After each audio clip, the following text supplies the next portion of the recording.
well,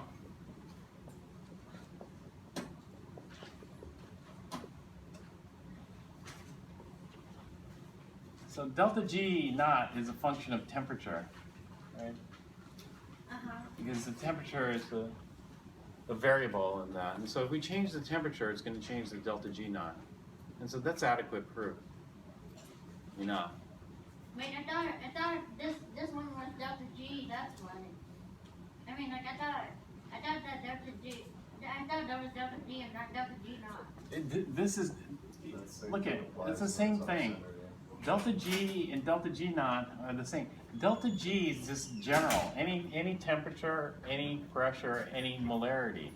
If we restrict it to standard conditions, then that's this. But what are standard conditions? 1 molar. 1 molar and? Gas is 1 bar. Yeah. And so therefore, if we restrict it, then we're going to get delta G naught. Whereas this is unrestricted. But is there a standard temperature? There's no standard temperature, so the temperature can change even under standard conditions. A lot of people don't think the temperature can change under standard conditions because they think 0 degrees C or 298 Kelvin is the standard. You know, one of those, either room temperature or. So there's 2 forms of the equation. Well, there's really only one form, the top form. But if you place restrictions on that, then we get this one here. It's like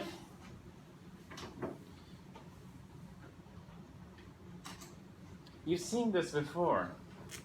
Heat, you know, heat is, well, heat, there's different equations you can write out for heat, but heat in general. But if you place certain restrictions on heat, then we have to indicate it. Just like if you place certain restrictions on delta G, we have to indicate it. And we indicate it here. For heat, we use a different symbol altogether. If we say, you know, this is QP with P delta V work only, then we don't put a little symbol here. We just call it something else entirely. I mean, that's the definition of delta H. Delta H is the heat of reaction or heat of the process under certain restricted conditions. Well, here we aren't changing the symbol, we're just putting a little knot there to indicate that the conditions are restricted. So temperature doesn't have to be 298. Temperature does not have to be 298. Temperature can be any temperature. Problem is temperature can be any temperature. Delta H should be at that same temperature, and delta S should be at that same temperature. And that's a problem because we don't have the delta H and the delta S at that specific temperature, so we have to make an assumption that the delta H, Delta S doesn't change. yeah, it doesn't change much with temperature, whereas delta G will change significantly with temperature. If we assume that delta H and delta S does not change with temperature, what value should we put for those? The value at 298. So what we do is delta G at any temperature T, we say is equal to or close to equal to delta H at 298, delta S at 298. That's what we do. Assuming there's no phase changes, you know? As long as there's, you know, the reaction stays the same, because if the temperature gets very high, you know, at 298, what form is water? Liquid. Liquid. But if the temperature exceeds 373 Kelvin, then it's no longer liquid, and that's going to change all these. And so if we're dealing with, let's say, an aqueous solution or water, then we have to be careful because above 373, we got to change the state of the water to get a new delta H and a new delta S. Because a gaseous water totally has a different entropy than liquid water, and not only that, the delta H, the amount of heat that's required to form gaseous water, the fusion, the heat of, not fusion, the heat of vaporization is big. You know, delta H is 44 kilojoules per mole, big. All right, so does that answer your question about that, Kelly? Yeah. Yes. Okay. Yep. Problem on chapter 17, acid base. It says calculate pH of a 0.1 molar potassium hydrogen phosphate solution on a hydrogen phosphate. Thank you. They give you the pK 1, 2, and 3 for Okay. boric acid.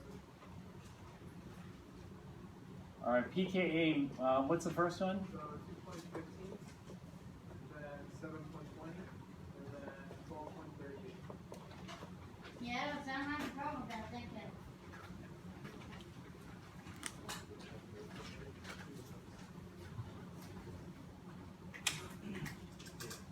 All right. So if we look at the pKa's, then for example, Ka1 for phosphoric acid would be pKa1, and so this is going to be 10 to the minus 2.15. And then Ka2 would be 10 to the minus 7.20, and then Ka3 will be 10 to the minus 12.38. We just take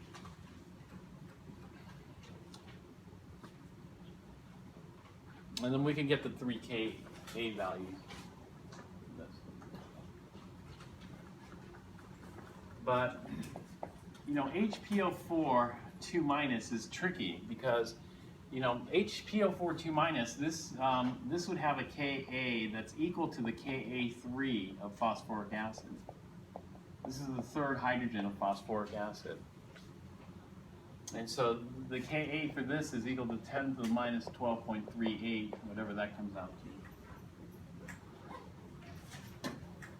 But you should recognize that not only is it an acid, it's also a base because this is amphoteric. And so there's going to be a Kb for this. And so it's going to be a Kb for monohydrogen phosphate. That is, monohydrogen phosphate can accept a proton to form dihydrogen phosphate. So the Kb for this is going to equal Kw divided by the Ka of its conjugate acid. What's the conjugate acid of monohydrogen phosphate? Dihydrogen phosphate. And so this would be Kw over the Ka for dihydrogen phosphate would be Ka2. It would be 10 to the minus 7.20. And so we have a Ka and a Kb. Sometimes we ignore one. Like, you know, there's some amphoterics we could ignore one of those, like hydroxide. Hydroxide's amphoteric. Hydroxide has a Ka and a Kb because it can donate a proton. And so if hydroxide donates a proton, we'll have hydroxide plus water. This is going to go to oxide plus hydronium. This is acid. Acids, or it could be a base, you know. Base plus water is going to yield water and hydroxide. Same thing. Well, how significant is the Ka? Well, the Ka for hydroxide is equal to the Kw divided by the Kb of what? No, not of water. If this is the acid, then it's going to be the Kb of its conjugate base. It's going to be the Kb of oxide. Well, I know what Kw is. It's 10 to the minus 14. What is Kb for oxide? Very low. Very. No, it's a powerful base. It's a powerful base, more powerful than hydroxide. It's very large, which means that Ka for hydroxide should be very small. If it's very small, then perhaps we could ignore it. And therefore, if we're interested in the pH of a hydroxide solution, we only look at this, the Kb, right? And in fact, that's all we do is we just look at how much hydroxide. There is, because we can determine the pOH and then the pH. It would be KW would be the next step, yeah. And so since this is very small, we don't even have a number for this. And so this is very small, we'll ignore it. Can we ignore one of these and just call it very small? Not really. Both of these are significant. So which one should we do first? Well, You we said should do, I have to use both. well, which one's bigger? It looks like KB is bigger. So should I do this stepwise? Do KB first and then KA? Well, that's going to present a problem. It presents a problem because in base solutions, we look for all the hydroxide producers. Not the hydronium, because the hydronium are redundant in base solutions. But this is a weird solution because we're going to have hydroxide and hydronium. And so, well, what's going to tie hydroxide and hydronium together? KW. And so this one you cannot do separate. This one you have to do simultaneous. And you're going to do simultaneous with Ka for monohydrogen phosphate, Kb for monohydrogen phosphate, and Kw for water. And then if you have a computer program, then you can do, more. Because, this is could accept one more hydrogen, once it goes to dihydrogen. Or it could Why lose. are we gonna do simultaneous? Because the K's are so close. No, because it's not going to work. You don't have to use simultaneous. First you try not using simultaneous. And first you just try it. Then just try doing that. All right, we could try doing it. So which one do you want to do, the KB or the KA? Well, actually KB is bigger, I think. KB bigger? KA will be easier because we have the data in front of the chart. Yeah, but usually we want to start with bigger K. Right? That way, stepwise is more likely to work. It doesn't matter, it's kind of a 50-50 chance. When HPO4 2- collides with water, it's sort of a 50-50 chance to go either way. Either take up a proton from water or donate a proton. You see, it's just going to be a collision with water. Can you stop one of these collisions from occurring? No, not really. And so let's do the one that's going to lead to more stable products, which would be this one, KB, because KB is going to be bigger. This is 10⁻14 divided by 10⁻7 is going to give us about 10⁻7, which is bigger. Okay? And so, Preserved with KW. what's that? But that would preserve with KW. Why is that? I mean, we have to worry about KW because it's 10 to the -7. If this is 10 to the -7, KW is 10 to the -14. This is like orders of magnitude bigger than KW, so we might not even have to worry about KW, right? When should we worry? If this were small, we'd worry about it. So anyway, we're going to do KB first. This is going to produce dihydrogen, phosphate, and hydroxide. What's KB for this equal to? 1.584 times 10 to the -7. That's you wanted the KW over the negative 10 to the -7.2. Or... Yeah. Okay. Oh, that's right. Oh, what's the initial concentration? 0.100? Yeah, 0.1. Well, we'll just get 0.100.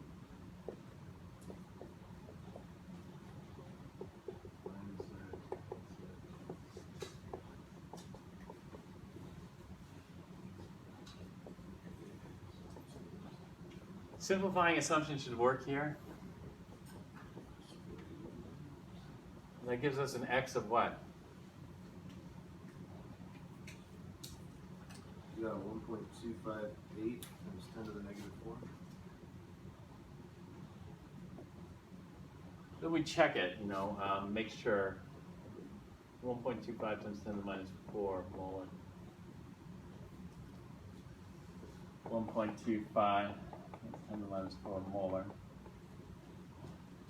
gonna be 0.100 minus .09987.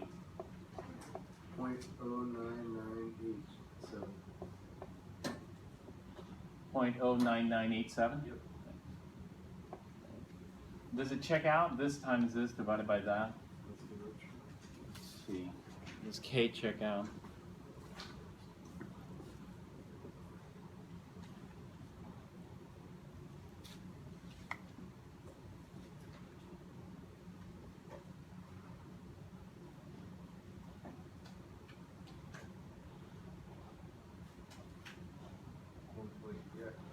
Yeah. Oh, it's like up and down. Yeah, so I rounded it. All right, so that's our KB. Let's go, we'll call this step 1. How about that? We're gonna try this stepwise. This is step 1. And then we'll go to step 2.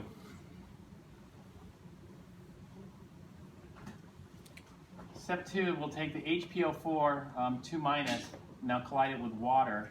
That's not a good H. Yeah, this time we're gonna get H3O plus plus PO4 3 minus. PO4 3 minus. And so what we'll do is we'll just drop this down. Step 2, just use this 0.09987. Hydronium. What should I do with the hydronium? You have to take the opposite of the Should I go with 0 for the hydronium? Or should I use KW? Because if this is my hydroxide, then the hydroxide times the hydronium should equal KW. So let's figure out what my hydronium must be. Because if my hydroxide is 1.25 times 10 to the minus 4, that means the hydronium must be, yeah, it must be KW divided by 1.25 times 10 to the minus 4. I got 8.00 times 10 to the negative 11. Excuse me, why are we doing hydroxide and hydronium? Because hydronium and hydroxide are tied together, They're in there together. right? The KW, If it's aqueous.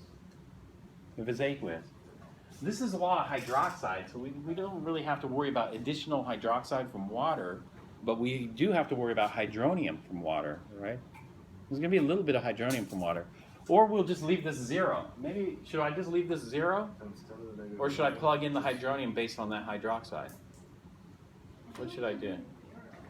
I should leave it 0? Now you gotta account for it. Huh, or should I leave this as 0.1 or should I change it to 0.09987 because we just lost some in step 1?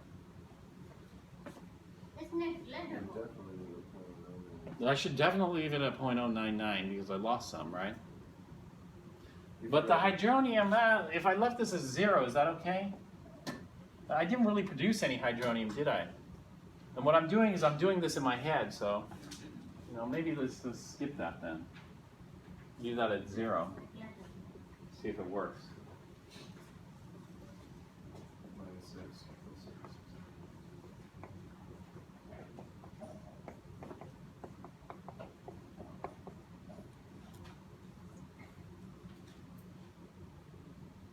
All right, and so this is equal to, what is that, 10 to the minus 12.38? Still looking this guy. Did you get a new calculator? No. I just haven't done the login. Anyways, it's 4.168 times 10 to the negative 13.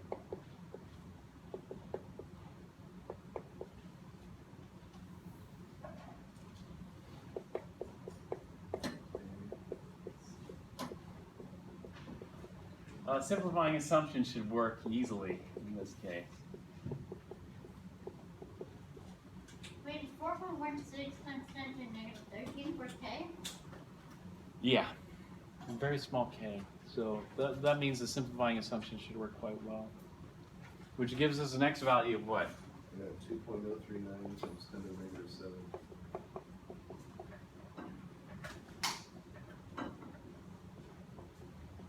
Yeah, I could be totally wrong. Someone else should be checking my numbers.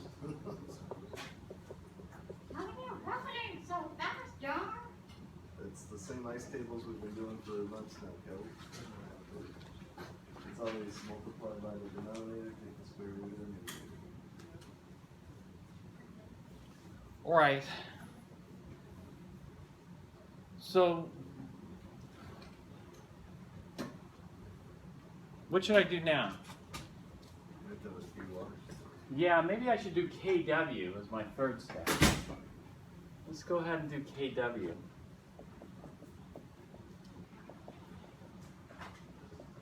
know, I can do all this now, but not on the test. So our hydronium is 2.03 times 10 to the negative 7. What was the hydroxide? I just erased it. 1.25 times 10 to the minus 4. That sounds about right. Is that right? Shall change equilibrium. Do you want to reset this or just go for it? As is. They're pretty big waters. Yeah, you know, you probably can do this in your head, the Q calculation. The Q is going to be 10 to the minus 7 times 10 to the minus 4. It's going to be about 10 to the minus 11, which is going to be much bigger than K, so it's got to go Back to the backwards. So what we could do is, we did the Q calculation in our head, we'll go to minus x, 2.03 times 10 to the minus 7 minus x, molar, 1.25 times 10 to the minus 4 minus x, molar. And this is equal to KW. KW is 1.0 times 10 to the minus 14, which is going to equal these. Do you like multiplying binomials? No. No, I don't either. That's why I always do this. I just would forget that it's too much work. What do I do? We'll reset it. So initial, what's the limiting reagent going backwards? It's got to be this. This is a lot smaller than that. We'll go 0 molar here. So 1.25 times 10 to the minus 4 minus 2.03 times 10 to the minus 7. Can you do that on the calculator, John? That's what I want to do. Moreover, we have to reset it because sometimes our calculator will run our digits and then round to the next digit. Yeah, that's true too. I Although I got into a, I was telling somebody that, they said, no, forget it, we can still, calculator will work. It's 1.248 times 10 to the negative 4. 1.428 times 10 to the negative 4. As I said, why, they don't have to learn any of this because their iPhone calculator will easily handle more. So it's a 248 in those little digits here. What is it? 1.248. 1.248. That was a little bit of a difference. Barely, huh? Okay, 1.248. And now we can go plus x, we got x molar, and then 1.248 times 10 to the minus 4 plus x. Yeah, simplifying assumption is going to work. X times 1.248 times 10 to the minus 4 plus x. SA, this is going to be x times 1.248 times 10 to the minus 4, which means x is equal to 8.012 times 10 to the negative 11. 8.012 times 10 to the negative 11. Which is our 8.012 times 10 to the negative 11. And then this is going to be, well, 10 to the negative 11 is going to have no impact on this. So our SA was very good. 1.248 times 10 to the minus 4 molar. Then we double check this. Does this double check out? It looks like it. Yeah, it's 9.99 times 10 to the negative 15, which is 10 to the Okay, negative so 14. K checks out here. Did K check out here? I forgot to ask. I think I did that one. Okay, K checked out here. So are we good? What was the question asking? I don't pH. well, We're almost good. Yeah. So can somebody take the negative log of the hydronium ion concentration? It's at 14 even. At 14 even? Yeah. Oh no, that can't be at 14. Oh, wait, I'm sorry, I did the wrong thing. I did the wrong number. Thank you. What is it? 10.09. Thanks. I have the K-water calculation, that's. Oh yeah, that'll do it. So is that good? Sure. You know, this is the normal way we'd solve it, stepwise. We try to solve all problems stepwise. If it works stepwise, fantastic. Professor, what's the way of doing it? Like half of the pKa and plus half of the other pKa? Because does anybody see that this calculation failed? Why did this calculation fail? Because when we do something stepwise, we always have to check. Oh, did it Does affect did the next step perturb the previous step? So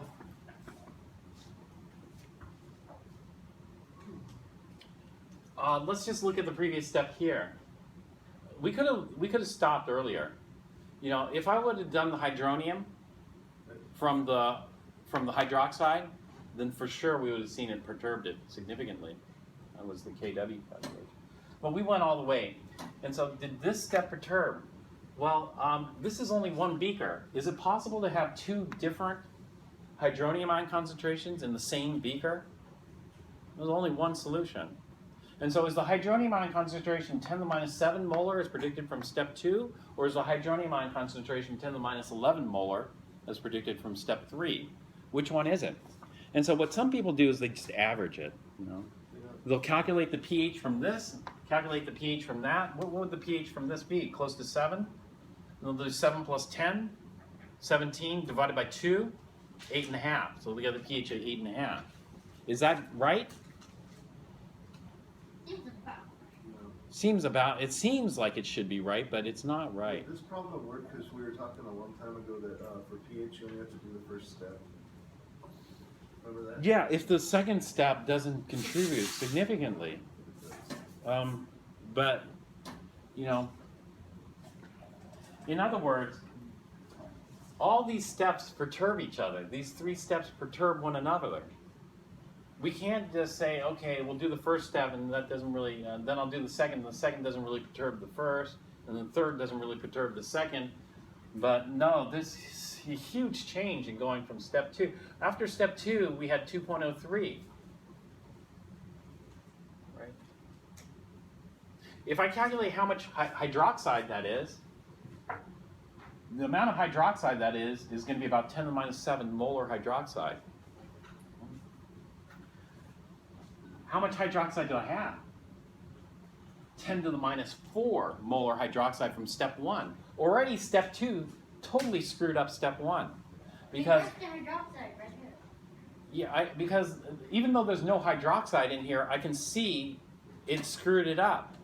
Because you cannot have 10 to the minus 7 molar hydronium with 10 to the minus 4 molar hydroxide, because that gives you 10 to the minus 11. Nowhere close to 10 to the minus 14, right?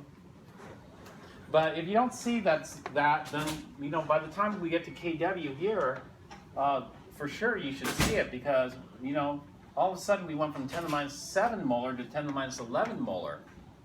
He already perturbed it. Yeah, it totally perturbed it, right? Yes. And so stepwise is impossible for this problem. Now I understand. That's why we have to solve this simultaneously. Most problems we don't worry about solving simultaneously. We just say it must be solved simultaneously, but this is a special case. Normally when we have a simultaneous equilibria, we have two different, you know, species that we're dealing with. But in this case, the simultaneous equilibria involve the same species. The Ka is HPO4 2 minus. The Kb is HPO4 2 minus. Now, if the Ka and the Kb were different species, then we'd have to solve it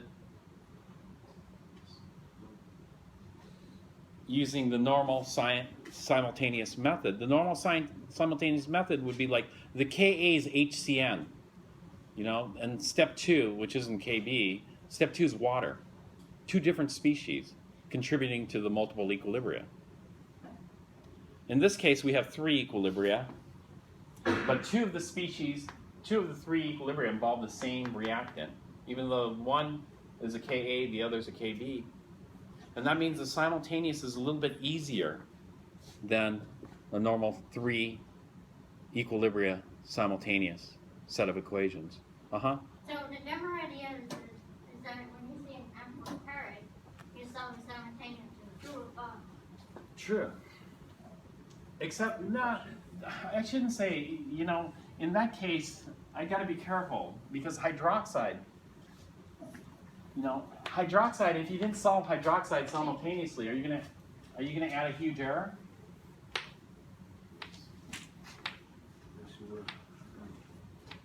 If hydroxide weren't solved simultaneously, no big deal, you know.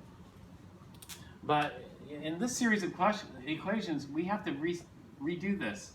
And so we'll take HPO4 2 minus and do a KB.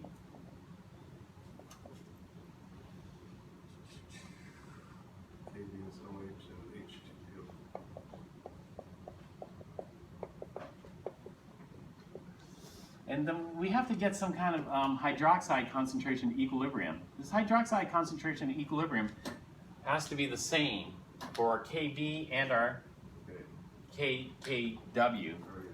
And then we do our KB, I mean not KB, but KA.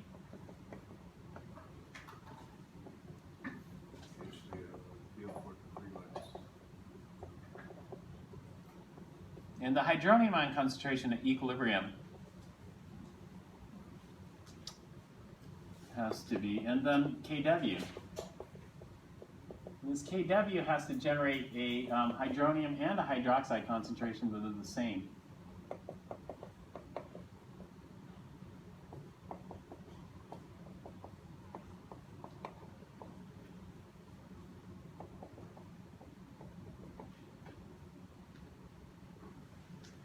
And so these hydroniums have to be the same, and these hydroxides have to be the same.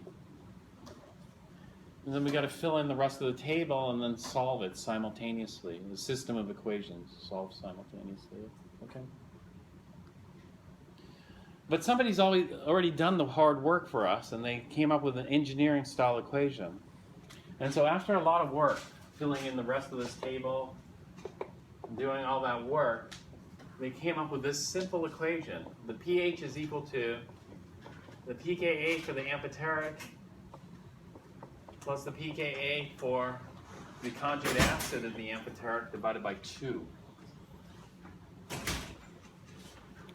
And so we would just use that engineering equation instead to solve for the pH of this. Does that answer your question about the? Yes, because like I was struggling on the number, when I saw the engineering equation, I was like, ah. So when do you use that one? Or which? Any amphoteric. Yeah. Any amphoteric, including hydroxide. I guess. Use them. Hydroxide is neglectable.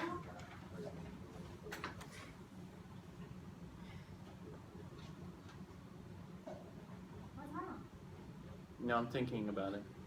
Hydroxide. Yeah, hydroxide you can just treat as a base, right? An amphoteric because the Ka is so small, negligible. But if you didn't want to do that, you'd have to account for the collisions, you know. Do we also do simultaneous when the case was so close, like for benzoic acid and acetic acid? Yeah. You do simultaneous for things where they're close. But this one you do simultaneous because It's amphoteric, so you just memorize. Amphoteric, you use this simple equation. And so this equation you don't even have to memorize. This equation will be given on the board. Yay! But when you use it, that's when you have to memorize that. Okay. Times the final. For this equation, so we're given 3 pKa's. How do you know which? Okay. Good question, Taylor. Okay, the first one is going to be the pKa for the amphoteric itself. So this is going to be the pKa for HPO4 minus. And the conjugate acid is that H2PO4 minus? And then, yeah, the conjugate acid is, this will be the pKa for the conjugate acid of this, that will be H2PO4 minus. There.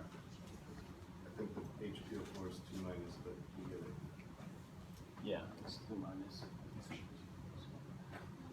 And so we can figure out what the species are. Is pKa for H3PO4 is going to be 2.15.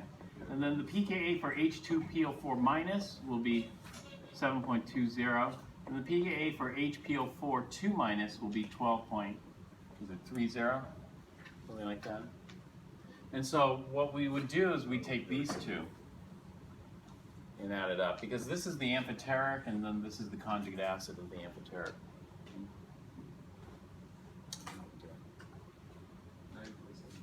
9.75. Okay. That would be it. Basic. Okay, other questions? Yes. Uh-huh. Can you work it? Oh, Could sorry. you show me, Real can you quick. show me the question like where, okay, how many milliliters is used to reach a certain pH, like X milliliters? We don't know what milliliters it is. Okay. Because I've been studying in that for ages.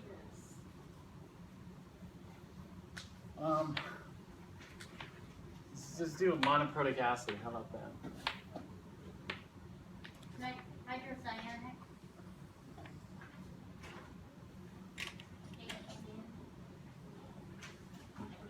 Monoprotic weak acid. HCl. Yeah, something like that. Maybe not that weak, but just weak. Okay, the equivalence point for weak acid, strong base titration. So weak acid, strong base.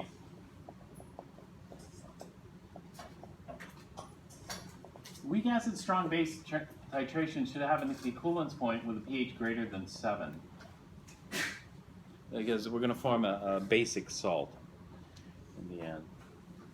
And then we need to know what the pKa is of that. Well, we don't really need to know. It's half the pH. It's not half of that though, but it's the pH of the half equivalence point. And then we need to know that this is in the buffer region here. And so the buffer region is going to be pH is greater than 0, but less than something higher than 7, like 8 or 9, right? Oh, I thought the buffer region, to be in the buffer region, the ratio has to be 100 or less. No. And the buffer region keeps the pH low, so it should To go make- horizontal. To make a useful buffer, you know, a versatile buffer, a buffer that can go either way, then you want the ratio Everybody to write that vary down. from 10 to 1 and 1 to 10. Limited. Yeah, the base to acid ratio. This is to make a useful buffer, but the Henderson-Hasselbalch equation can be used over a much larger range. In fact, the Henderson-Hasselbalch cannot be used right at the extreme here and the extreme here. You know, we don't use the Henderson-Hasselbalch. But anywhere between that is fine. So we could be much greater than plus or minus 1 pH unit. You know, pKa plus or minus 1 is a limited range because, you know, that's where you kind of have a good buffer, but, you know, if you're up here or down here, we can still use the equation. It's just, it's a lopsided buffer. This is why, you know, I don't know, I guess there was some confusion about the buffer lab. The buffer lab, I wanted to totally change that. The buffer lab was supposed to be you're to continue to add acid until you add acid until you see a significant pH change, you know, and then you know you've exceeded the capacity.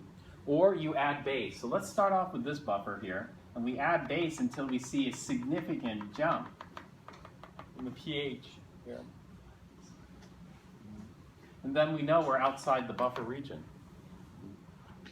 But just to get an idea or feeling for that. 1 milliliter, unfortunately, is still going to be in the buffer region. It's nothing exciting there. But how you use 16 molar nitric acid, 1 milliliter. Oh, then you might be outside. Did you use 16 molar nitric acid?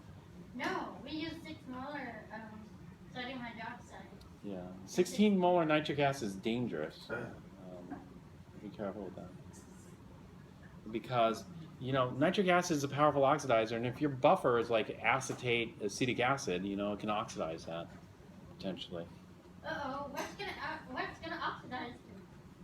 CO2 and water. Oh no, we're gonna be seeing a lot of gas. Yeah, oh, so you gotta watch out, that's all. And if you use nitric acid, you gotta watch out for gas formation or explosions or We whatever. gotta do it in the hood, Okay. right? Yeah. Professor, Uh-huh. yeah, can we do one for chapter 15? It's talking about equilibrium or solubility. Okay. Oh, We'll do that. But does somebody want to see an example of this? Okay. Let's say the pH is 6.03. Is that in the buffer region? Yes. yeah. Yeah, it's in the buffer region. And so what we do from here is we go from 6.03 and then we get the base to acid ratio.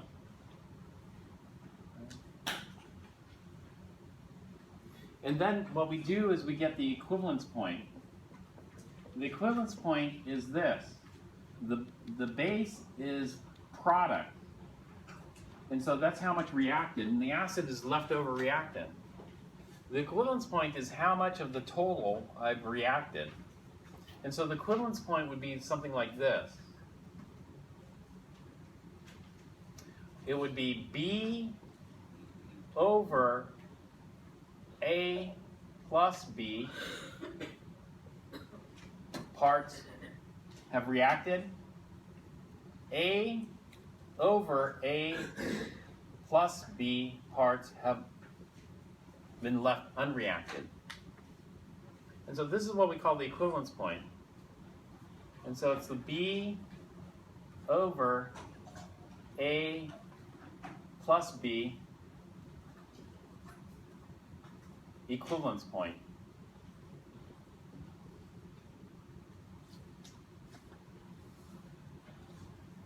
If you take this equivalence point, because the 10 over 10 equivalence point, or 100 over 100 means you've hit the equivalent, you've hit the actual equivalence point. And so what you do is you take this B over A plus B and times the volume required to get to the equivalence point, and that equals the milliliters to get to the pH.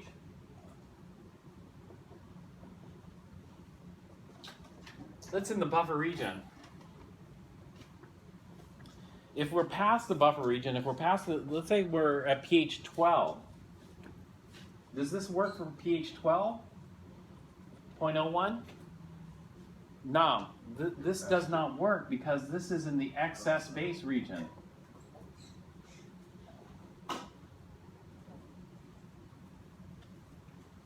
In the excess base region, you have to set up the ice tables. You don't have to. I mean, there are other ways you could do this. You know, millimoles, whatever else. You mentioned about solution dilution. When should we do that? For buffers, you don't need to do solution dilution. Volumes cancel out. For excess base region, you must do solution dilution, so you have to do the ice table. Actually, we'll do step I and then the ice table. Solution dilution and the ice table. We did some examples of that too. Do you need to do another example of that, or you're okay? Me? Yeah. Or anybody. You okay with it? Can we do an example in the buffer region? Because I don't really get the point you're trying to get across in the buffer region. So can you demonstrate that? Well, actually, I'm not trying to get any point across. I'm just I'm not really trying to explain it. I'm just trying to show you the steps. You know, if you're going to memorize steps to do this, No. these are the steps you memorize to do it. So I'm breaking it down into steps rather than trying to figure it out. Okay. You know. If I need more help than that, then I can practice. Right? Well, all right. We could do a quick example. How about that? Let's say to reach the equivalence point takes 10 milliliters. And so this is what we call VEQ. Okay? If you have a pH of 6.03, then that's equal to the pKa plus the log of the ratio. Then we have to pick a buffer system. What buffer system do you want to pick? Well, let's just pick acetic acid, HAC, and acetate. This has a pKa of 4.20. So 6.03 is equal to 4.20 plus the log of the ratio. And therefore the ratio is equal to 10 to the... Is it 4.75? Oh, is it 4.74? Yeah, about that. All right. Yeah, I'm sorry. You're right. 4.74. Subtract these, and you got 1 point. Yeah. What, really? Yeah, we picked that. I got 1.29. 1.29? And then 10 to the 1.29 is 19.498. To 1 ratio. Right, and then we go through the steps. This is 19.498 to 1, which is 19.498 over 20.498 reaction divided by 1 over 20.498 no, or unreacted. And so this is what we call the equivalence point. And so you take the equivalence point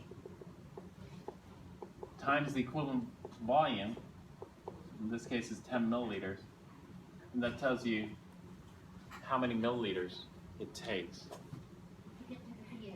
Yeah. I mean, to get to that, yeah. 6.03 pH.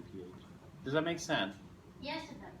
And so this is just the steps I'm just going through. A lot of people like to memorize this. Like in Chem 4, a lot of people say, okay, the first thing I got to do in a stoichiometry problem is go from grams to moles. And then the second thing I got to do is go to moles, you know. And so you can memorize it as a series of steps. This is a series of steps you do in the buffer region. Yeah. All right, chapter 15, what was the problem? Yeah, there is a weird question saying, so you have iron 3 hydroxide and 3 hydrogen H plus goes to iron 3 plus with 3 waters, and then it's asking, giving you a concentration of H plus, which is 3 molar, and it's asking for the concentration of the iron 3 plus. All right, iron 3 hydroxide. No, it's 3 H plus. Fe3 plus? Yeah, you're good there, and then I just add, you're good there. Oh. Yeah, sorry. And just add H plus.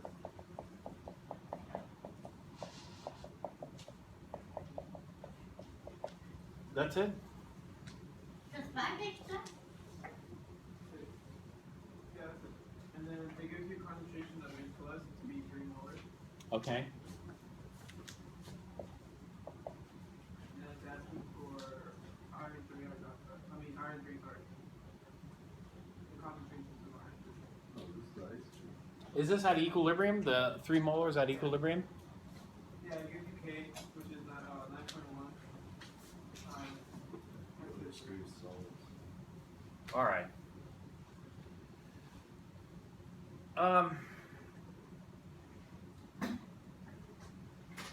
this is chapter 15, but they're saying that what was the K value for this? 9.1 times 10 to the Times 10 to the 30th? 3. 3?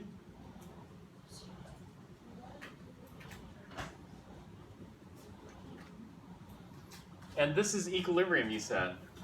All right, then we just need this, the iron 3 at equilibrium.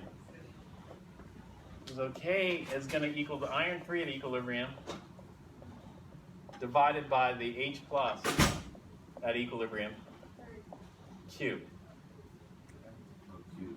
That's what it is. And so this should be the iron 3 at equilibrium divided by 3 cubed, right? Divided by 9. And so multiply both sides by 9.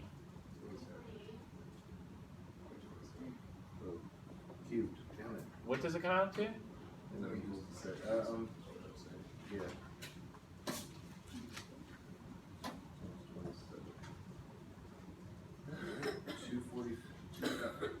245,700.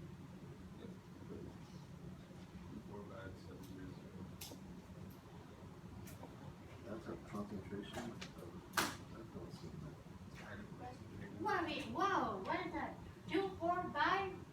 that. 700 molar? I've never heard of that. That's way too I concentrated. did those numbers right, right? Because the first one's 9.1 10 to the 3 times 27. This is an impossible concentration, Right. right? We'll never reach it, so this will never reach equilibrium. So what this is saying is no matter how much iron 3 hydroxide you dump in, it's going to, Stay iron 3 hydroxide. yeah. Because iron 3 hydroxide won't live in a 3 molar acid solution. It's going to eat it all up. There is going to be a limit though, you know, eventually, because you're just going to have too concentrated of a solution. Something's going to happen. Yeah, it's to shift it somewhere. But basically, when you see this, we can't achieve this, so that means what we say is that iron 3 hydroxide is totally soluble in acid. You know, it's soluble, period, in acid. It'll look at Right. the acid all the time. Right, because that concentration will never achieve. Therefore, Q is always going to be lower than K, and it's always going to dissolve. Right. And so that's Wait, it. so always gonna be dissolved? Like, would iron hydroxide dissolve in acid? Yes, iron 3 hydroxide is like sodium hydroxide. What's the solubility of sodium hydroxide in HCl? Infinite. Yeah, as long as you keep pumping the HCl in. And so what's going to happen is, because this is 3 molar at equilibrium, then we got to keep adding more H+. And as we add more H+, that's going to dissolve more of the iron 3. Because we got to maintain that. Now, if this were initial, then that's a different story. If that were initial, then we're going to have a shift. Yeah, we're going to have a limit to how much. Okay. If H Uh-huh. if H plus is 18 molar, would the reaction, what way would the reaction shift? To the right all the way. Yeah, if this were 18 molar, then this is going to be It's 8 gonna be 6 times times 18 bigger. cubed Yeah. rather than times 9 cubed, which is going to be, 3 cubed, which is going to be way, way bigger.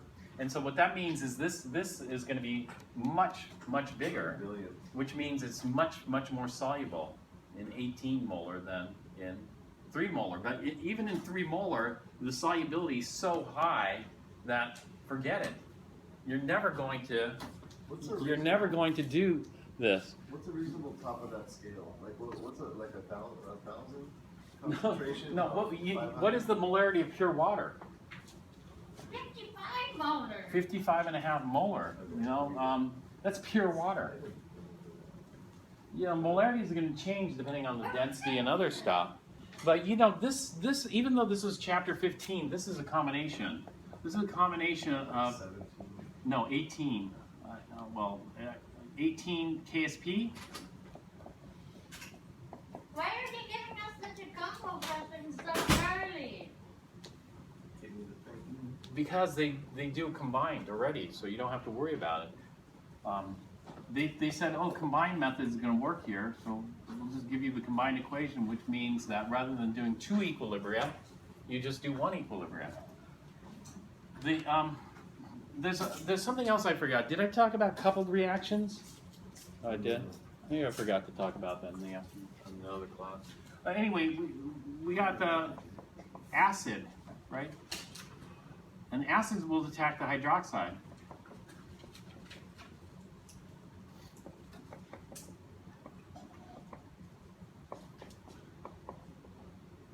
Okay, so if we multiply this by 3, then do we multiply kW by 3? Or do we cube kW? What do we do?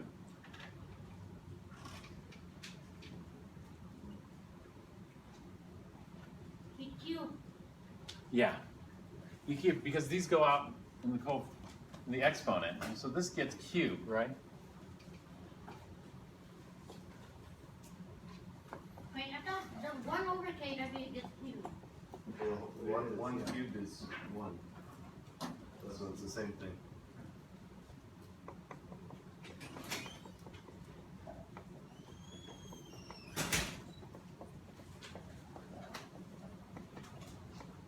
And so all we're doing is we're just asking what is the solubility, in 3 molar H plus, and the solubility is going to be huge, because it's going to push that. The combined should work for this. It's going to be very small. You remember this kind of stuff? Yeah. So that's what we got. Okay, other questions? Why do we have to use 1 over kW? Because Why can't we use specifically? it's the reverse of the kW. So if it's the reverse, then it's 1 over. Okay. I know, but can we use acetic acid? That would be a source of hydrogen, wouldn't it? Did they say the acid was acetic acid?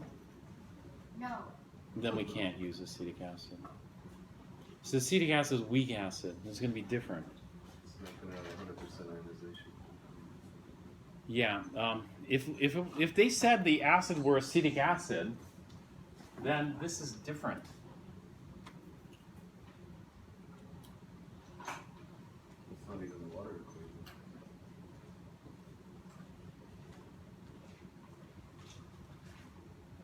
Plus acetate.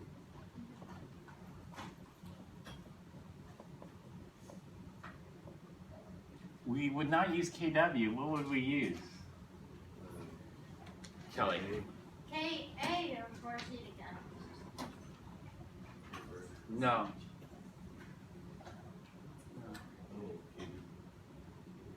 Kb for acetate. Kb for acetate.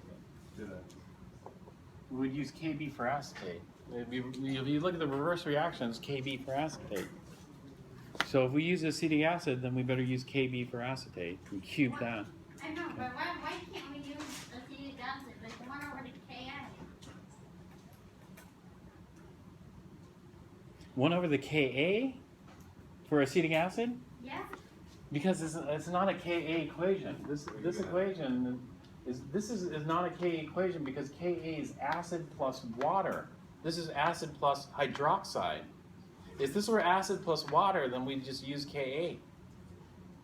But it's not. And therefore we cannot use Ka because Ka is only for acid plus water yields hydronium plus conjugate base. I never seen this form before. And so, in other words here, if I had acetic acid plus water yields hydronium plus acetate, this is Ka, acid plus water. This is not Ka, acid plus strong base. In fact, I wanted you to get some kind of motor memory going. And so this is why I was saying, acid plus water, K is very large. Acid plus weak base, K is very, very large. Acid plus strong base, K is very, very, very large. They're different. And so we have to look at those scenarios. And so we just look at what we're given. We don't have much choice. What we're given is what we're given, and we just got to deal with the givens, you know, and can't just make up things to make it work, unfortunately. As far as the reaction part of the test, is it going to be like the first step? Right. Yeah. Except shorter. I'm thinking only 3 or 4 reactions, like a metathesis reaction, and a redox reaction, and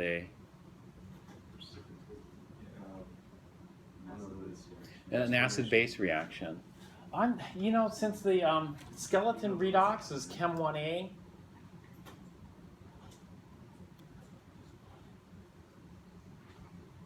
maybe a skeleton redox there. I don't know. Yeah, with a half reaction. What do you think of, well, maybe not. Maybe just You'll get it from the oxidation, reduction, half reactions, pretty much very similar. Or that has similar concepts.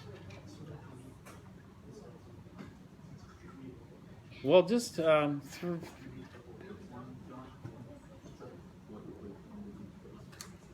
you want a skeleton redox on there? No? Yes, you do? All right, huh? That's extra credit, right? Oh, I thought that was the actual test. Yeah, we can do it. That's extra credit. Now, some people don't even bother. Leave it blank entirely, but you know, not a good idea because I give some partial credit, so you might as well try to get some partial credit. I mean, if you do the extra credit, it could be the difference between C and a D. Yep.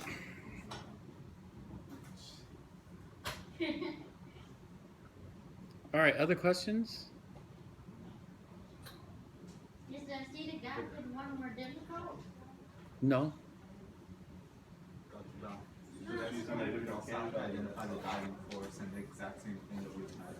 Yeah, you have to do the driving force. Remember the driving forces?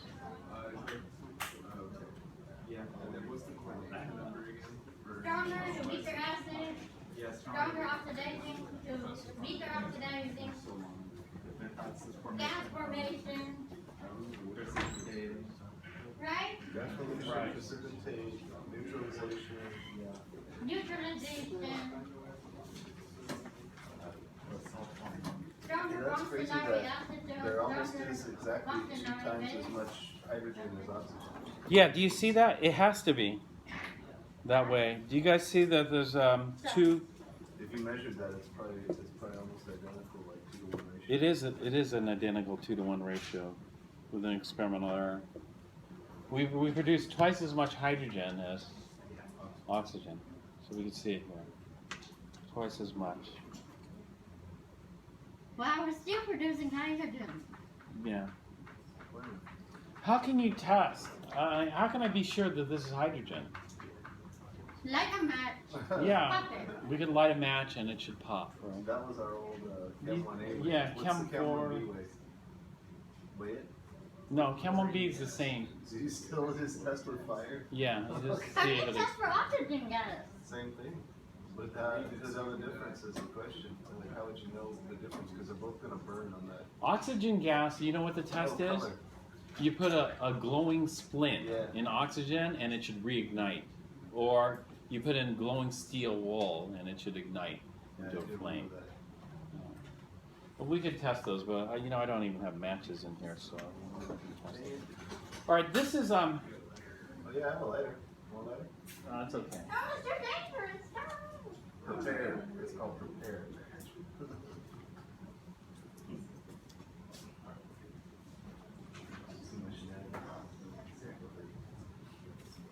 This will be even cooler. Well, this is another electrolysis cell. It's just, it's just a U-tube here. This is like a U-tube also. It's just we can keep the gases separate. You know. In this one, we could just add some potassium iodide. Here. Want the funnel from the other experiment? Is there a funnel? Sitting on Oh, top, yeah. another crate. Sitting in there for you. Okay, thanks. I just don't want to get on my titration report right there. Oh, no. Cause it works so hard. I'm selfish. I'm just selfish.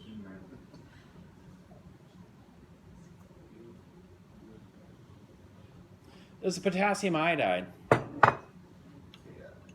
Ki. Oh, what's the molarity? It doesn't matter. Yes. 0.1. 0.1 molar. All right, this electrode was pulling electrons. So, which way do we want to pull the electrons? Probably, we want to pull the electrons here and then force them back over here. So we're going right to left. This is going to pull the electrons, and this is going to force them back over here. Will we produce some iodine gas, the purple one? Oh, this wasn't tight. Goodness. Actually, this is kind of. You need help to prepare? Nah, I got it. Thank you, Tom. I just don't want the two electrodes to come in. They're kind of close. Huh? Yeah. Always All right, this wasn't tight. take one off. I'm really scared. I always go to the front to see the action. All right, let's electrolyze this too.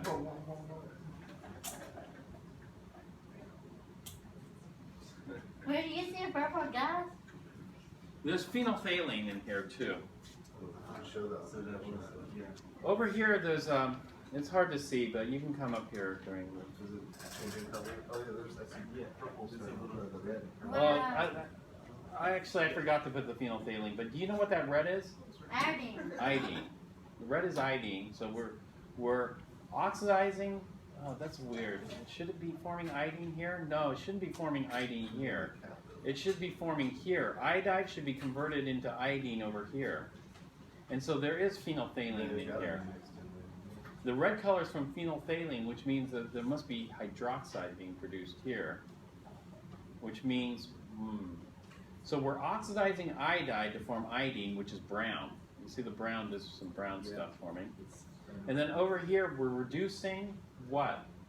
Are we reducing potassium ions? No, we're reducing water. And so there's bubbles of gas forming over here too. How come we're reducing water? Because it has the highest reduction potential. Because it's in the aqueous. Why are we reducing water? Because water has a higher reduction. Water's reduction potential is like 0.8 volts.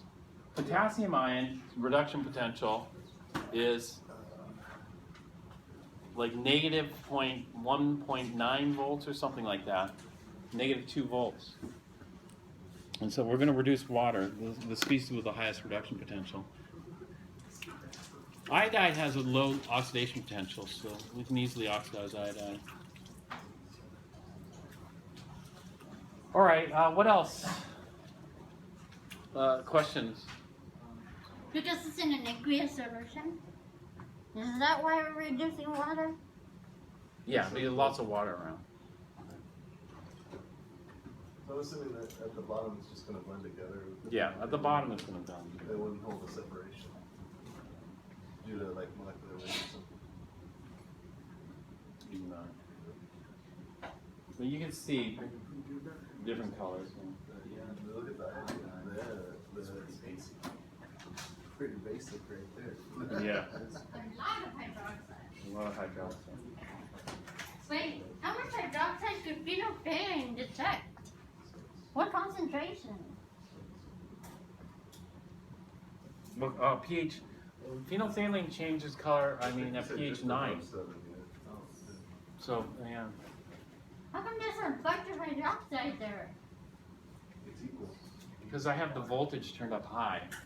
If I lower down the voltage, it'll slow it down, the reaction. There's a lot more current going. Alright, so are there some other questions you guys have? Wow. Is that iodine gas there? No. No, No, you can figure it out. This would be like a question you might get on the final, you know? From the colors, which one's the cathode and orange? No.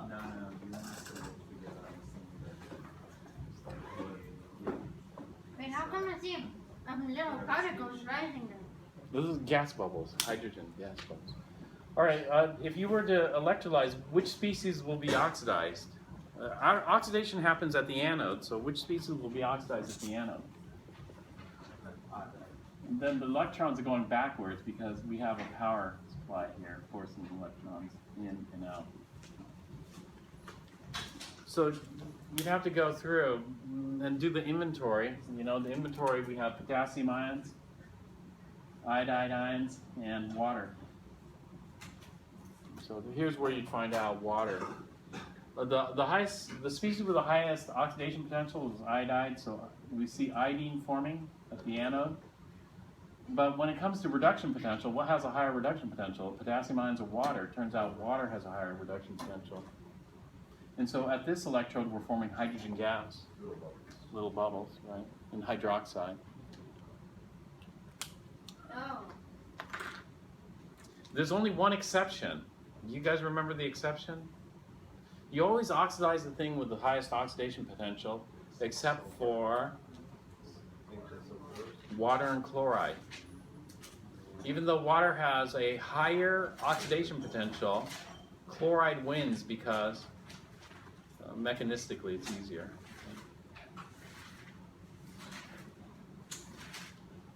All right, other questions? Yeah, Devin?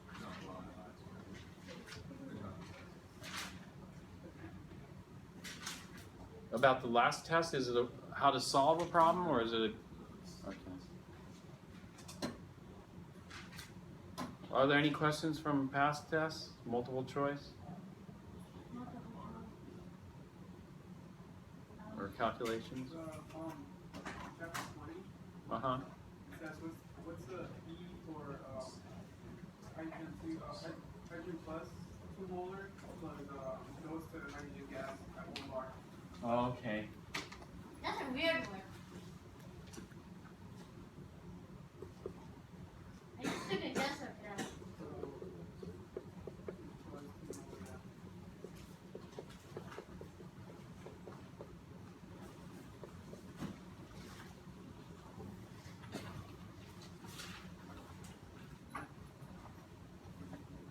Well,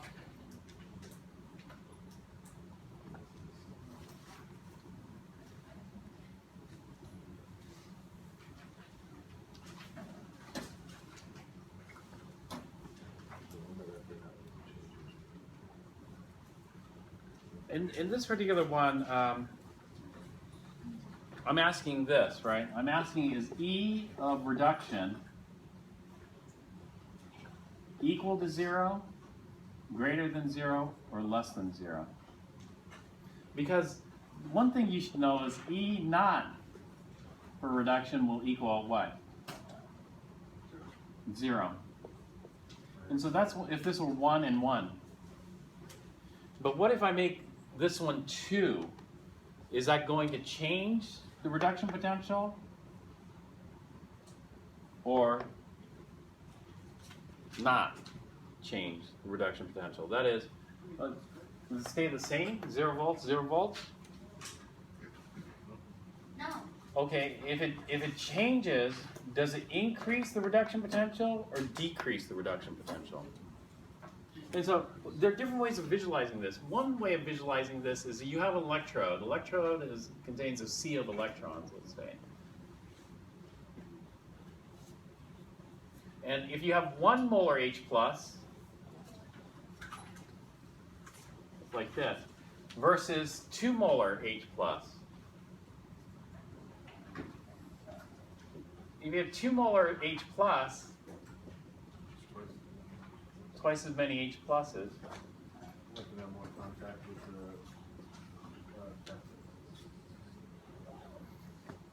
And so which one, are they going to exhibit the same pull on the electrons, on the electrode? 1 molar versus 2 molar? Yes or no? No, they don't exhibit the same pull on the electrons. Which one has a stronger pull? The 1 molar or the 2 molar? Everything else is the same. But the 1 molar, the 2 molar has a stronger pull. A stronger pull on the electrons is going to result in a greater voltage or lower voltage? Greater voltage. And so the reduction potential should be greater than 0. Because 0 would be what it would be at 1 molar. Does that make sense? Yeah. Okay. Because the reduction in oxidation potential, so relay the equation that's like E. The Nernst equation? No, I mean, the Nernst equation is for the cell. Yeah. Just for the overall charge of the. And so for the cell voltage, you have to have both the oxidation potential and the reduction potential. So you could figure this out. Yeah. You could figure out the number by hooking it up to a cell and then measuring the voltage difference. And so we hook this up to a anode, the same exact anode, and we see what the voltage difference is between this, and then we can determine the E naught reduction, or not E naught, but E reduction for 2 molar. And so that's one way to do it. Or we could do a calculation. And so you just pick a cell. Let's put zinc over here. We put zinc over here, and then you use the Nernst equation to do the calculation. And so what you do is you do this under standard conditions, 1 and 1, and then you do it under non-standard, 1 and 2. Plug that into the Nernst, see what the potential difference is, and the potential difference has got to be a result of the 2 molar, and therefore the reduction potential we can get by difference, because the oxidation potential is the same for both. And so if there's a voltage difference, that's going to be entirely due to the different reduction potential. So we could calculate it too, using the Nernst equation, but it requires more than a simple step. How is the oxidation potential the same for both? No, I'm just saying make it the same for both. Why use the assumption?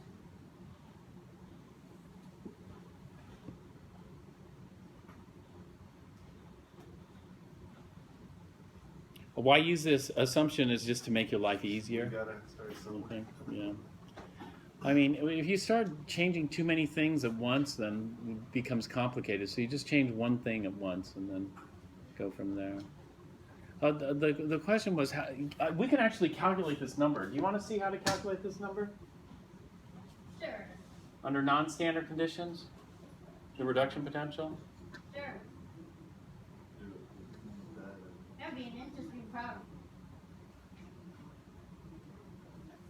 You just connect it to a standard other half anode. Are we gonna continue our review for finals tomorrow? Yeah.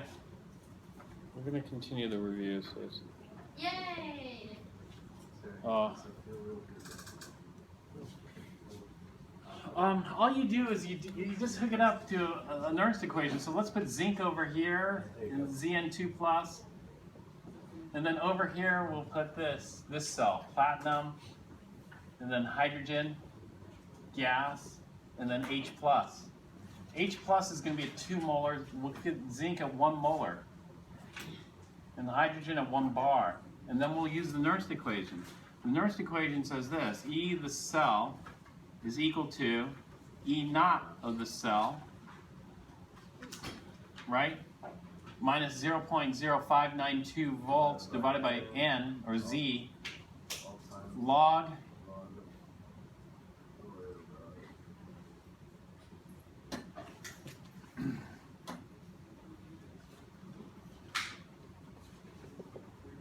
this is going to equal the oxidation potential plus the reduction potential. We know the oxidation potential because that's under standard conditions. Zinc What is it, 767 or something like that? Negative 0.76. No, it's positive. Zinc is positive. Oxidation is zinc potential? solid going the other way. Yeah, zinc solid going It's to Zn2 plus 7.763. 0.763. The only reason is I just remember it from a calculation. It could be negative, no big deal, but I just remember zinc as being positive. We know this. We know this because we just calculated it. We solve for this. We get the reduction potential.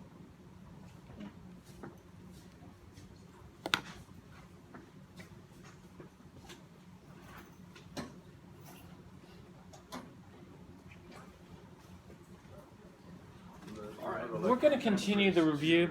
Let me hand this.